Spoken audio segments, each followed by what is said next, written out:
Do you ever wish your life could just breathe a little bit more? Do you ever wish that you could just have moments of pure reflection where you don't have to do very much because your spaciousness is just all that you have? If you're an entrepreneur, especially in those beginning stages of building that business, I understand that could be exactly how you might feel. And today, I have one of my role models in business, Angie Schultz, who is talking to us not just about copywriting and strategy, but about boundaries and delegation and how to prioritize your life and your business to allow for more breathing room.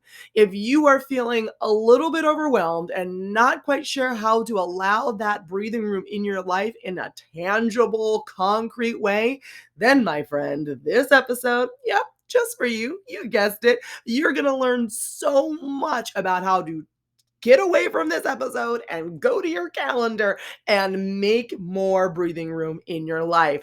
All right, let's go. Welcome to the Flourishing Entrepreneur Podcast with Alea Harris. This is the place where you and your fellow empire-building entrepreneurs come to vanquish the burnout monster and boost your glow and cash flow with energy alignment techniques and tried and true marketing strategies. Since 7 figures won't get itself, hit that subscribe button and never miss out on your chance to skyrocket profits, tap into your intuition, and manifest your dreams. And now, your host, Powerhouse StoryBrand Certified Guide, award-winning marketer, bioenergetic business coach, and Japanese whiskey lover, Alea Harris. Have you ever thought about the people who come into your life and the immediacy with which they expect you to give of your energy and your essence? When someone has a conversation with you and they make a request, usually they expect it to be fulfilled pretty immediately, or they at least expect a response pretty immediately from you on whether you're going to do it, what you can do, how you want to move forward. Oh my gosh, it's exhausting because then you're on their timetable. That's a great sign that you haven't set the boundaries that you need to set up. But most importantly, you don't necessarily feel like you are worth setting those boundaries because you're like, well, I'll miss out on opportunity if I'm not on their time and on their schedule. But I have news for you. You are worth waiting for. A lot of the times people say, I'm worth the wait, I'm worth waiting for. And what they're talking about is premarital sex. That's not what I'm talking about right now. What I'm talking about is just in general. When someone comes to you with a request, with a desire for you to engage with them in any type of activity, whether it's a business activity or going for a girls' weekend or having a game night, whatever that activity is.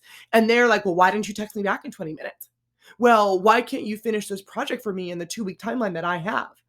Well, if they really wanted to be with you, they would wait. And I guess that does apply to, how ready you are in a relationship to have sex, and also applies to whether you're going to take on that new client, because you need to understand that your worthiness does not need to be on someone else's timeline. The mantra for today is, I am worth waiting for. I am worth waiting for. Say it with me. I am worth waiting for. I am worth waiting for. Whew, I just got chills, man. Ha! That feeling of saying, you know what, I'm reclaiming my time and my energy. And yes, I may want to work with you, be in this relationship with you. However, this is what I have capacity for. And if you are not able to wait, I will send you away with love, or we will figure out something else. But I'm not going to rush and stress myself out to try to get on your timeline. because that person made their decisions that made their timeline in the first place, right? Their timeline is because they maybe were not thinking far ahead enough. They've allowed external forces to impact where they are moving in their own life, and then they're trying to get you as a part of their mess. You actually could be doing a very loving thing for them, demonstrating what boundaries looks like, demonstrating what it means to be worth waiting for by saying, I would love to work with you. Right now, we're booked out for the next 4 weeks, but after that, we will dive into taking new clients. There's a lot of fear that comes in with that, right? Oh, are they going to want to wait? But ask yourself, aren't the best things in life worth waiting for? Haven't you waited for some of the most amazing moments, right? Like, even if you're a mom, you had to wait for that beautiful baby to be born, at least 9 months hanging out in there, right? You're also you have the decision to make on if you are gonna be fast food or a home-cooked meal. People will treat you accordingly. Are you going to jump when someone says jump and then ask how high? Or are you going to say, yes, I will jump, but let me take the time to measure. Let me make sure that this is the best, sturdiest, strongest jump I can make for you, right? And that will take about 4 to 6 weeks. People will value you as much as you demand that they value you. If you are just complying with every whim that someone else has, and you end up always on somebody else's timetable, then you no longer are in the driver's seat of your own life. I encourage you to remind yourself that not only are you worthy in general, but you, my friend, are worth waiting for. This is a topic that we dive into even further when we get to talk to Angie Schultz. Angie Schultz is a copywriter's copywriter, man. She's a StoryBrand certified guide. She helps people clarify their messages and bring those messages to life on their websites and in their sales funnels. So, if you want to hear more about someone who has really set up clear, concrete boundaries about her worth and communicating that worth and can teach you how to communicate that worth, then let's dive in to talking with Angie Schultz. This episode is brought to you by Copywriting by Flourish Marketing.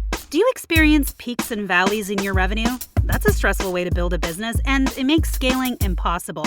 One day, you're buying a new Louis bag, and the next, you're rubbing together your coins to dive into the racks at Ross. You don't have to struggle with financial feast and famine. A strong email marketing funnel provides you with a captive audience that's eager to buy your products and services.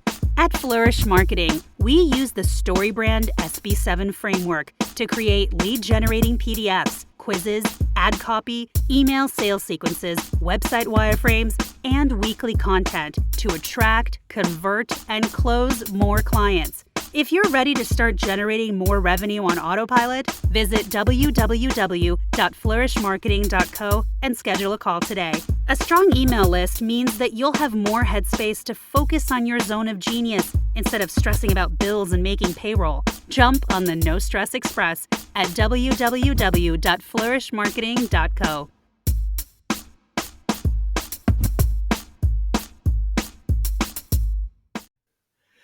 Hey, Angie, thank you so much for joining us on the Flourishing Entrepreneur podcast. How are you doing today?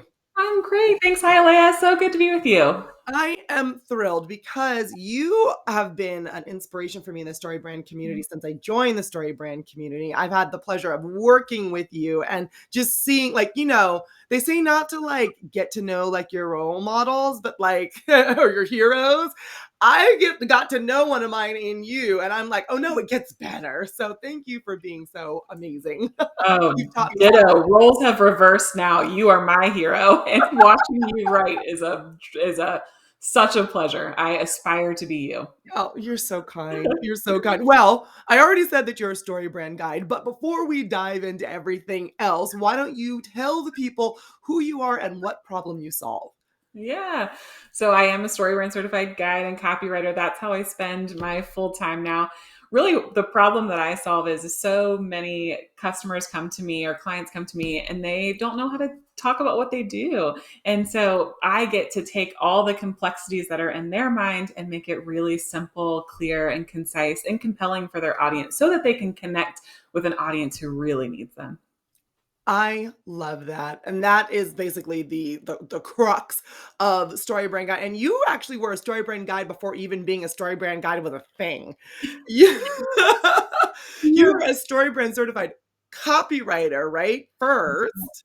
That's right. Yeah, I fell in love with StoryBrand. I was working in a nonprofit and really knew that I needed the skills myself. And so I went to one of the very first StoryBrand live workshops. And when they announced a certification for copywriters, I was all over it and then I just haven't gotten off the Don Miller train because why? Why would I need Because to? why?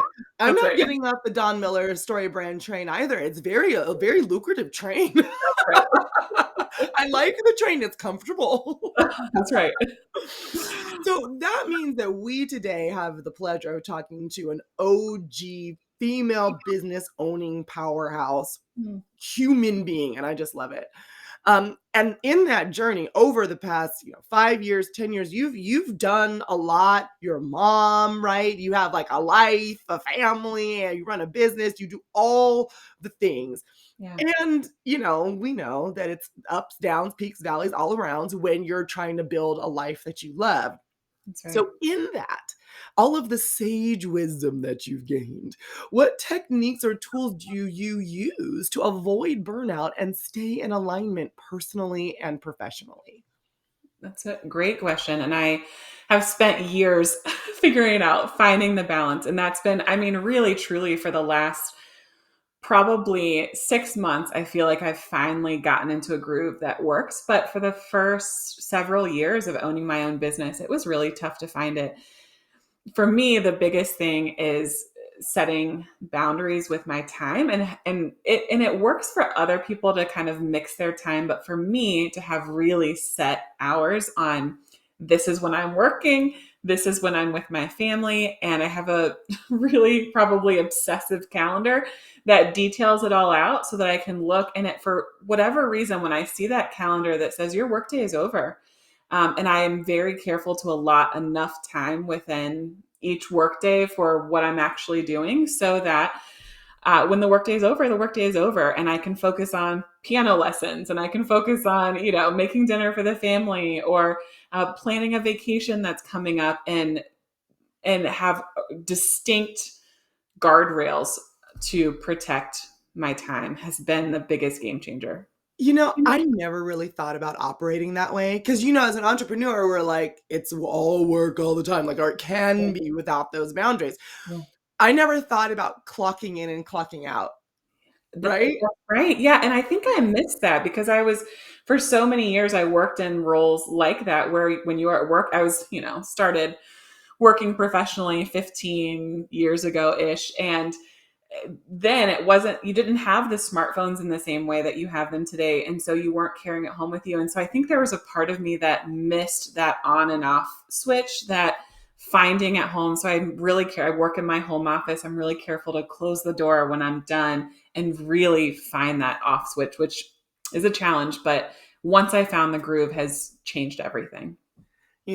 Already I'm going to take away from this. We are like, what, 5 minutes into this conversation. Already I'm going to take away at the bottom of my Google Calendar at 5 o'clock or maybe 4 o'clock if I'm feeling juicy. I'm going to say workday over every day. It's going to just say it. And that will be my clue to just stop. And Yeah, it also will be able to manage my time. Like, well, I only have 4 hours left. So what that's am it. I going to do? Because I already have like, this is the most important thing I need to do today. And That's then all the other crap is in there, but all that other crap needs to end when the workday is over, right? Well, and it's finding too that there are some things you won't have time for. And so look, and that when you can do that over the course of 3 or 4 months, you can say like, oh gosh, there are all these tasks that are taking up time. This is what I can delegate to a virtual assistant. This is, oh my gosh, I need an extra work hour every day. How about I delegate the cleaning services to, hire outsourcing that in our home. And so it gives you the freedom to work within your calendar and make it work for you while also not draining your energy. Yeah, and that answers the age-old entrepreneur question. Well, what do I give away? What do I delegate? I Yeah. know I'm busy, but I don't know what to give away. Like, I hear that all the time. And you're literally like, well, what's left? If you actually would stop working, like when normal humans should stop working, you would clearly see what is left over. I love that. You're like hugging two birds with one arm here. Yeah, you're so right. You got it. I love that. Okay, well, that's tip number 2 I'm taking away from this. Already with the gems, man, Angie. I knew it was gonna be just that Oh, good. So you've already given us at least 2 pro tips, if not more. But let's dive in and give us maybe 3 more pro tips from your area of expertise that will help our empire builders scale their businesses while enjoying their entrepreneurial journey. yeah. I've built this business over the last 4 years. So I've worked professionally before that, but in the last 4 years, I've built this small copywriting agency. And what I have found is that in that progression, I look back without any, that's hard to say without any regrets, but I look back at the journey and see how it has worked to my benefit. And so I started by saying lots of yeses. So when projects came in, I hadn't totally defined. I knew that I could do marketing. I knew that I could do writing. And so I would say all the yeses. And we also need this, Angie. Can your team do that? I'm sure I don't have a team yet in year one, but sure, well, we can do all the things. And Me, myself, and I, which is my team, will handle that for you. sure, we can do that. Within about a year, I started to see that, oh my goodness, these tasks are really draining for me. And I'm also not very good at them. I can do them, but I'm not very good at them. And I started to meet people like you and others in the StoryBrand Guide community to say, oh, they're really good.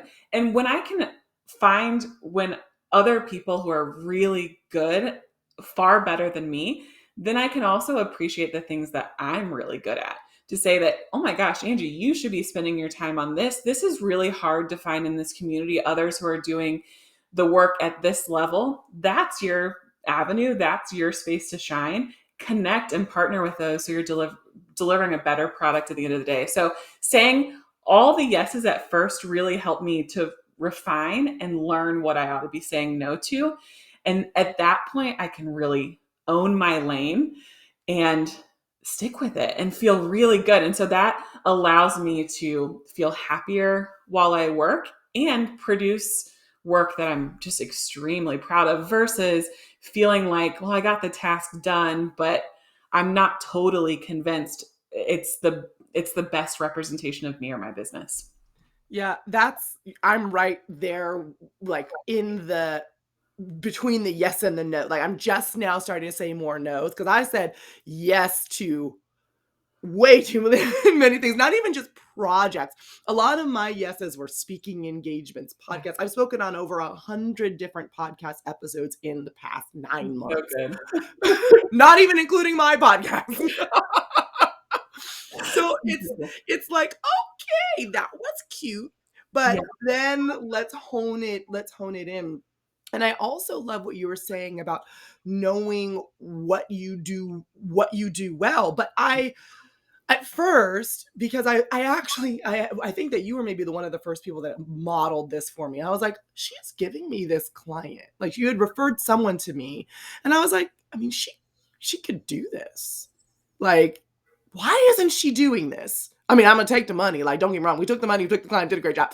But I was like, why isn't she? And then I think in your email, you're like, well, this is not, this is not my area of strength. You can do this better. And I'm like, huh.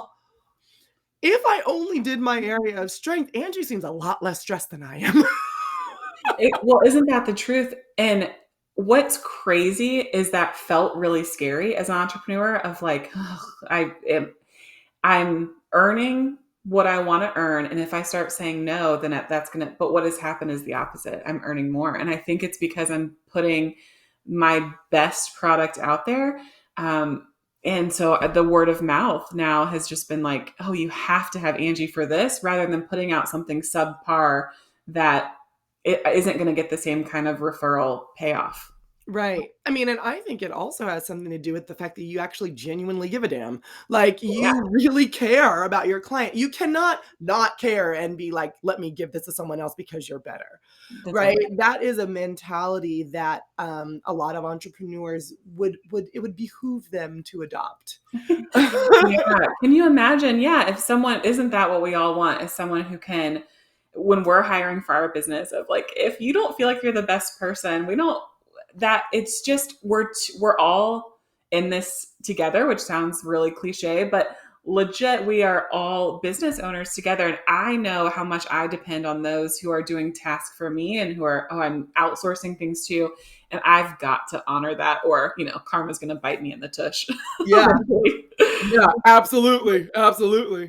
And the more I started saying no, following the Angie model, because that was a real moment for me. I'm like, oh, the more I started saying no to what was like, and I would do the same thing. I would refer out because I was like, well, if Angie can do it and she's successful, I can refer out. I will not be in the poorhouse. It's fine. So I started referring out. And then the people that started coming to me more were people I really, really loved. And Yeah. then because I loved them, they referred their friends who I also really, really loved. Yeah. And it started this kind of cosmos around me of clients who I'm like, you can never leave me. I don't even care if you keep paying me. We just need to go for drinks. Like, I love working with these people, but it wouldn't have happened if I hadn't first said a whole bunch of yes. So I had to figure out what I was good at and then started saying no. So I got to surround myself with what actually would lead me to more abundance. Oh, you couldn't have said that better. You got it. Yeah. Well, thank you for modeling it for me because I did not get it in the beginning. In the you're just like, I need money because bills, That's right. right? That's right. So I do appreciate that. Any other pro tips that you have for us? Maybe one more, and that is, if it's the right audience, the right project, then they will wait. And so I felt this pressure always of, everyone is coming to me with a short timeline, and I can't always meet that. And so I would take on, as I don't know, naturally, as when many women do, I suppose, take on that feeling of urgency for myself. And what I've found is that if it is right, people will wait. And if they can't, then there are others who are out there who can support them. And so I've gotten far better at, that's part of the saying no is, I really want to work with you, but I'm booked out for the next 6 weeks. Can your project wait? If it can't, then let me refer you to someone who can take really great care of you. And that will serve you well too, because that's where I was draining my energy before, was taking on, and that's where the evenings come in. That's where the weekends come in. That's where maybe I have some time allotted on my calendar to rest, but I can't actually rest because my mind is saying all the things you have to do. So that's part of it, is asking people if they can wait, and if they can't, serving them well otherwise. You are the third interview I've had that have told me this.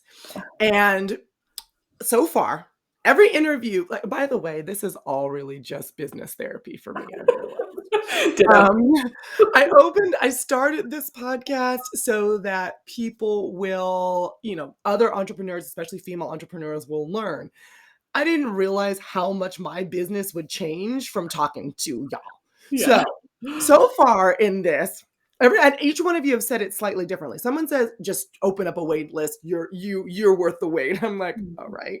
I'm terrified to do that. Another person said, take sabbaticals, and then that will force a wait list because Oh, you're gone.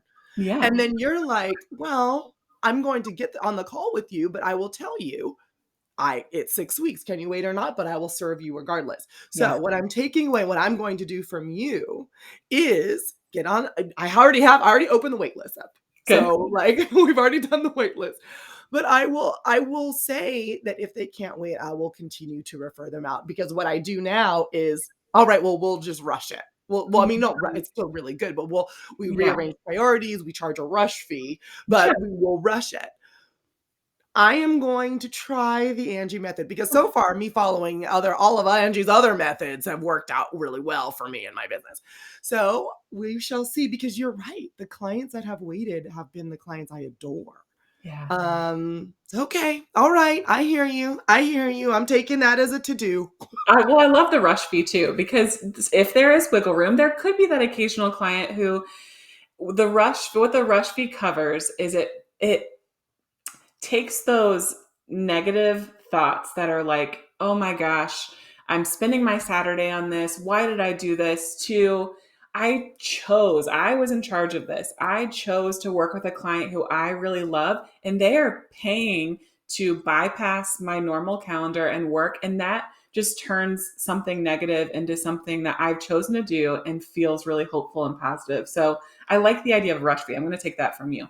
Oh, well, look at us exchanging back and forth. And that's exactly what it does, because otherwise you do it, but you do it grumpy. Yeah, And I that's don't right. want to do it grumpy, Yeah. right? And the product might be great still, but like it's like you want to feel great. And then it also affects how you interact with the client afterwards, right? Yeah. Another thing that I've learned is that in my mind, every new client, my goal is to work with them for 5 years, like to have a plan for 5 years. Alex Shower taught me that. Awesome. So I'm like, okay, well, if I'm not charging what I'm worth or not charging the rush fee or whatever, and I'm grumpy, I'm not going to do the things that I need to do to make sure I'm nurturing those relationships for a long term, right? What a great tip. Yeah, you're right. Yeah. So rush fees, wait lists, and just saying no are so far what we have covered. But all of that you've talked about, basically, these are all different ways to be a sane business owner, to love your business, to not have your business own you so that you can own it. Talk to me about some other ways that you celebrate, protect, and manage your energy, especially during times and periods of growth. Yeah.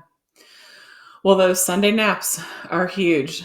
Sunday naps that I protect, and nothing interferes with my Sundays. And so I will, I have time with my family. I get things, the laundry, everything moving in the mornings. And then there's 2 or 3 hours in the afternoon that I rest. I look forward to that. I don't feel guilty about it. And I know that I need it for the week coming forward. So that's one thing. The other way that I really celebrate, I think the work that I do is knowing I always plan vacations coming up. I've always got travel to look forward to. And travel to me represents more than just the time away or the exploration or the adventure, but often I get to travel with my son. Sometimes my husband joins us, but a lot of times my son You're and like, you're he's unnecessary in optional. this. He's optional. That's right. But a lot of times my son and I will travel, even if it's just a long weekend. And what that time represents for me is my business, doing the work that I love, but doing it well is allowing me this financial freedom to step away, to rest, and to just zero in on family that sometimes can get shortchanged in the day to day. If I'm wrapping up emails after school and I'm not as focused on homework as I need to be, I do my best, but to have that focused time consistently throughout the year, 4 to 5 times a year, to intentionally get away is both celebration and just taking really good care of myself, I think, and taking care of that relationship with the people who matter most. I love that, because otherwise, what is it all for? Yeah. Because I've gotten to that point where I'm just like, okay, I've worked really hard, but I haven't really managed my time or even the finances. I'm spending too much money in trying to grow the business, and all the money is going back into the business. What about me?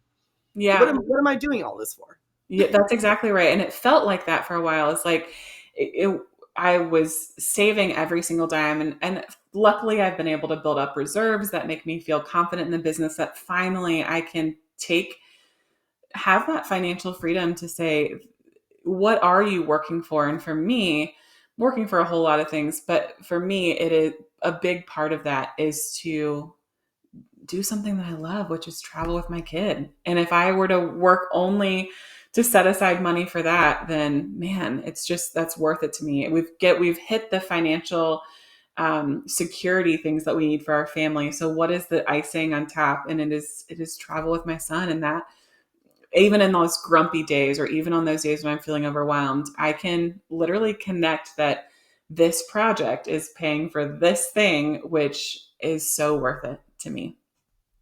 I love that, especially because I'm always like, well, I want to leave a legacy of abundance, but that's a very high concept, Yeah. right? What does it mean? I love the very concrete thing. I'm doing this because my son and I are going to Cabo, like, So true. right, or wherever you're going, Disneyland, wherever It's you're a going to whole lot more go. like Disney World than More like Cabo, but Disneyland, you got not so much Cabo. All it. right, all right. I don't have children. Can you tell? Yeah. So when I think that I'm also going to take that away is being more specific, because it seems a little overwhelming to just say, well, I'm going to do this big grand thing. What is the one little part of that that I can control, and tying that to what the financial aspect is. Like, this client, we're already covered, we're moving this way. But you've been in business now for 5 years, and I think about business as almost like Maslow's hierarchy of needs. Do Yeah. you know what? Uh-huh. Yeah. So like at the bottom, it's like, let's eat, let's have shelter, right? Then it's food. Okay, are we like safe? And you move up and up and up, and at the top, that's when you get to self-actualization. You start thinking about grander and bigger purposes. Yeah. I think of entrepreneurship the same way. In the beginning, you're like, can we stay alive? Yes. Will we be around next month? Then Yeah. it's like, okay, can we actually start taking money to eat and feed ourselves and like Yes. pay rent from this business? And then you move up and up and up and up. And then I feel like you are at the top where it's like everything's taken care of. Now, what's this grander purpose? What's this grander goal? Yeah. How long did it take you to get there? And I wouldn't say I'm at the top. I think that to truly be at the top is to do the things that are meaningful today, but then also build this larger legacy of what does this look like for my family? How do we give in a way that feels like we're eh, living out generosity in the way that we want to? But how long did it take me to get there? I have experienced, so in a 5-year business, really 4 years full time, really the last year has felt most like I can live the way that I want. I can have enough profit to not only do those vacations that we love, but to pay down half of our mortgage this year, Leah. Like, to literally just have a cushion to spend. Congratulations. I mean, but it has taken that, and then so that's what. Yeah, it is. What a trip. What a trip.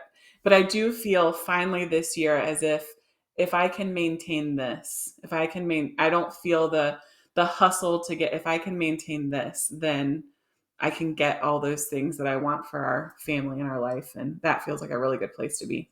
Yeah, it sounds delightful. Hearing the spaciousness coming from you is inspiring, for me, and I'm sure that, and anybody as a newbie business owner, because my business, I talk a big game, and yes, I am the business, but my business at the time of this recording has only been around as an S corp, a real business, for a year and a month. Yeah.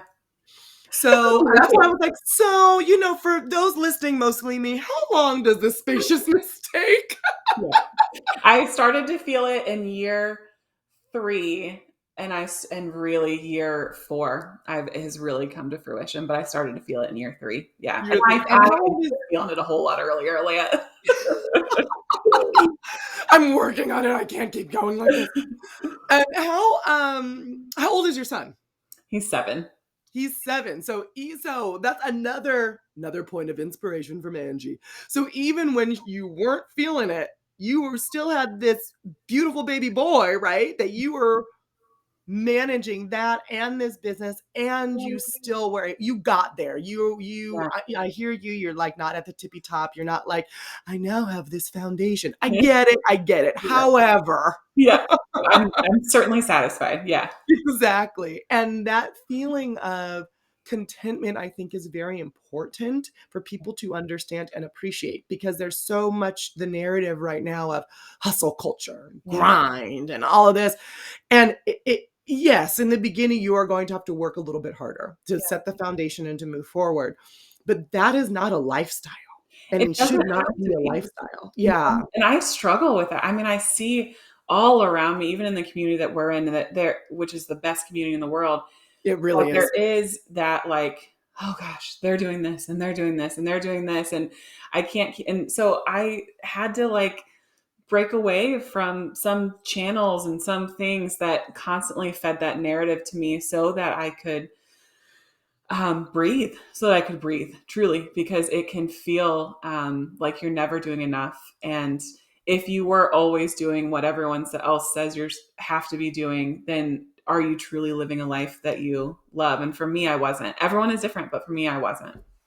Yeah, who are you living for? Are you living for them? Or are you living for you? Are you living their life? And then keeping in mind that the only thing that they're showing you is the good stuff, Yeah. right? So you're trying to live your life to up to their good stuff. That's not Yeah. Yeah. realistic.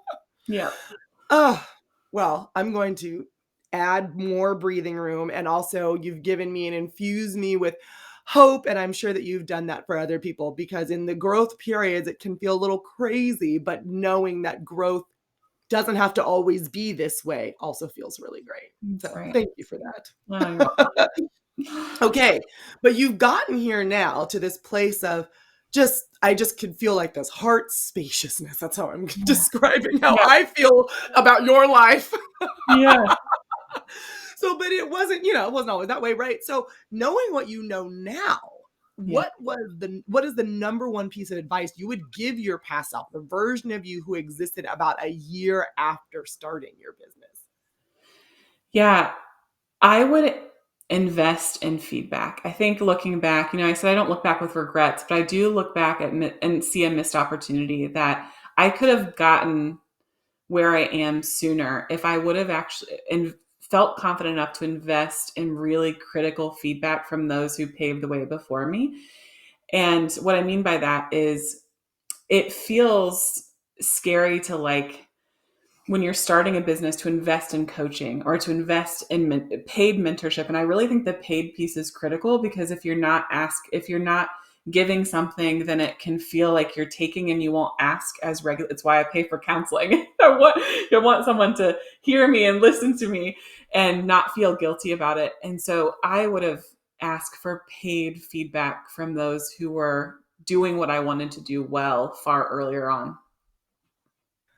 I've learned that recently. Alex Schauer, another StoryBrand Certified guide, she is my business coach. I had spiritual coaching. Yeah, she's freaking amazing. I've had spiritual coaching for years and years and years because that's always been a focus of me. I've always had a spiritual center. But when you get into business, this is me, young baby Alea. I've been a marketer for like 10 years. I know That's what right. I'm doing. I mean, how hard can it be? Oh, she was so cute and so wrong. And you do know some things, right? You build it, but then I started realizing what was left over at the end of my very long days. They needed to end a lot earlier.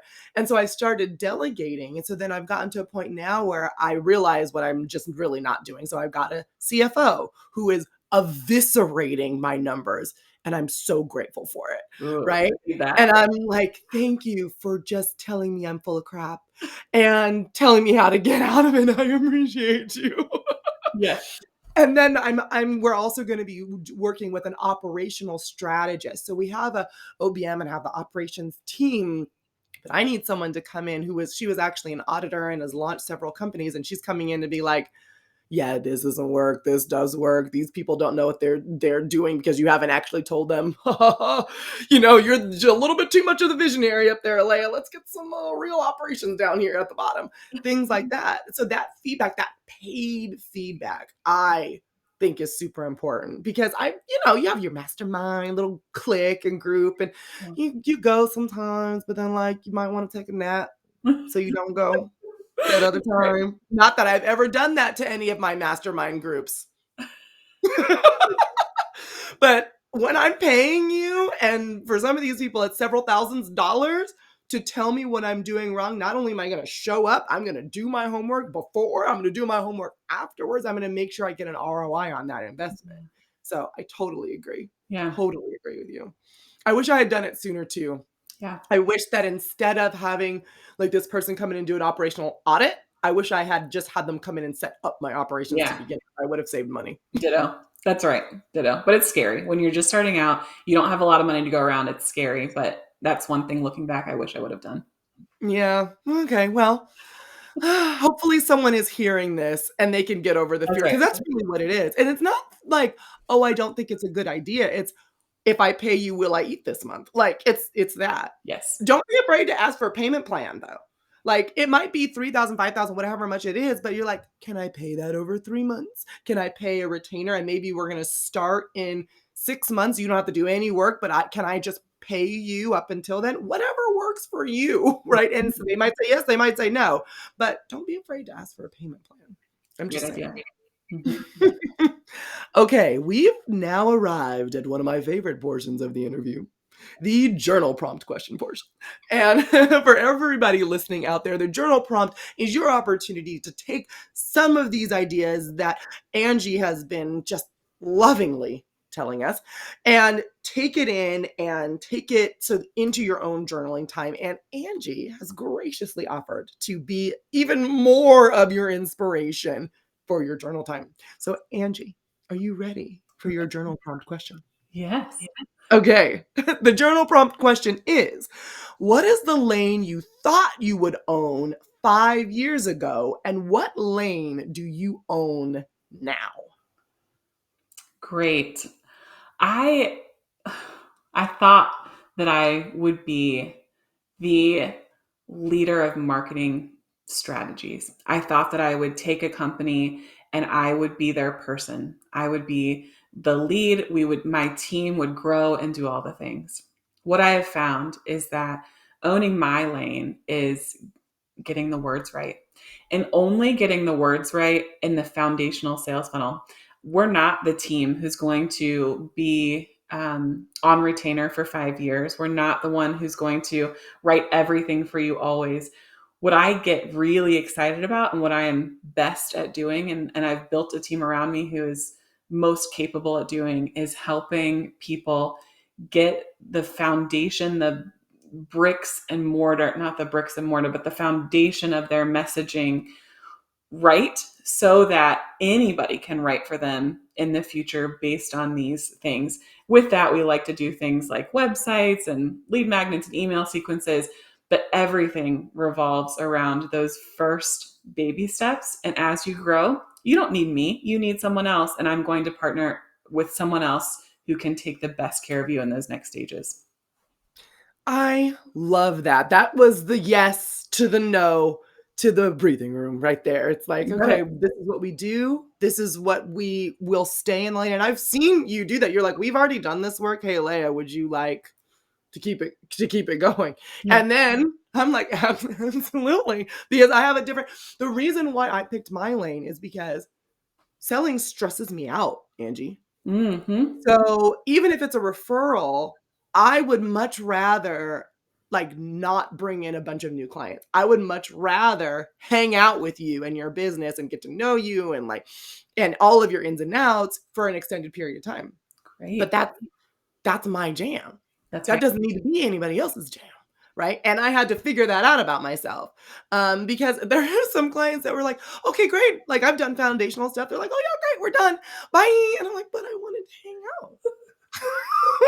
Right. What truth is behind that of how we all complement each other so well, that I love sales calls. I love the excitement of solving a problem, the complexities of solving the problem for the first time. That is my lane. And the relationship piece, I certainly love them and want to cheer for them to do the best, but I need the nurturer like you who's going to take it from there. See, and this is all about finding your own lane. But this is a new discovery, by the way. Like, this is like maybe like in the past like month or so. And I'm like, yeah, that is what I like. Yeah. Right? It takes, but I had to say all the yeses, like you're saying, and now I'm saying the nos. And to, yeah, if you want this like one-off thing, like, yeah, we could do that for you. But in the back of my mind, I'm always like, but that will not be the last thing we do for you. Like, you are gonna stick around. We're gonna crush this so hard, you're gonna not even be able to say the words that you want to end the contract. That's right. So, Angie, this has been Amazing. As always, I'm leaving you inspired and uplifted. Please let our empire builders know where they can connect with you online and how they can get in touch with you. Uh, well, my website is angieschultz.com, SCHULTZ, angieschultz.com. And that's where you can connect me. There's an offer there. If you scroll to the very bottom, I do a free 5-minute website review, which is talking about all the things that I love, which is jumping into an initial problem of, oh gosh, I don't feel like my website is communicating what it needs to. I jump on a video for 5 minutes and in real time say, oh, hey, here's, if I were a prospective customer of you, this is what my experience is, to offer that feedback. So if that would be helpful to you, I'd love to connect that way. I love that. So everybody rush on over to angieschultz.com. Thank you so much, Angie. I took a lot away. I'm going to be implementing. Thank you for, I know I didn't pay for this business coaching session, but I still found it very valuable. Me too. Me too. Thank you for being here. Oh, thank you so much, Alea. What a pleasure. This episode is brought to you by Strategy by Flourish Marketing. Most entrepreneurs are too close to their business to clearly communicate how they add value and stand out from the competition. Sometimes they even struggle to say what they do and offer. If you're confused, then your potential clients are confused, and confusion is a profit killer. That's why Flourish Marketing uses StoryBrand as the foundation for our products and services. The StoryBrand framework helps companies understand what their customers are looking for and how to position themselves to get those customers to pay attention. If you'd like help creating clear brand messaging for your marketing collateral, head to www.flourishmarketing.co/strategy and schedule a call today. You have only confusion to lose and money to gain. Visit www.flourishmarketing.co/strategy to get started.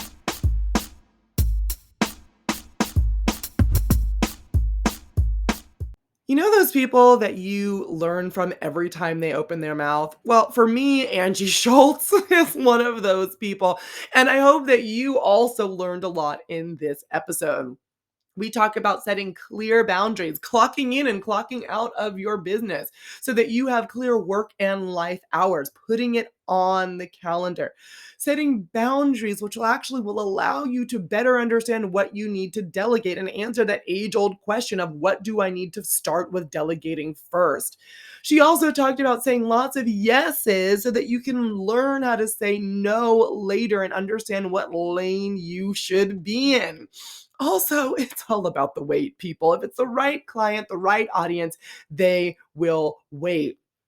All of these things allow us to have breathing room in our life, time for Sunday naps, time to invest in ourselves, and time to invest in our business.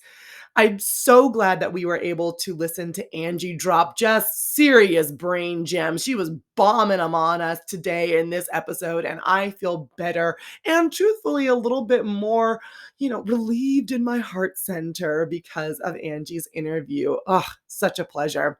If you want to learn a little bit more about Angie, make sure you go to angieschultz.com. And if you're also wanting to learn more recalibration strategies to get some more of that breathing room in your life, be sure to go to www.flourishmarketing.co/recalibrate to get on in with some good meditations, some great tips and tricks, some tangible techniques to grow not only your business, but to love your entrepreneurial journey. With that, this is the end of the episode for this week. Be sure to join us here on the Flourishing Entrepreneur Podcast every single Wednesday. I am your host, Alea Harris.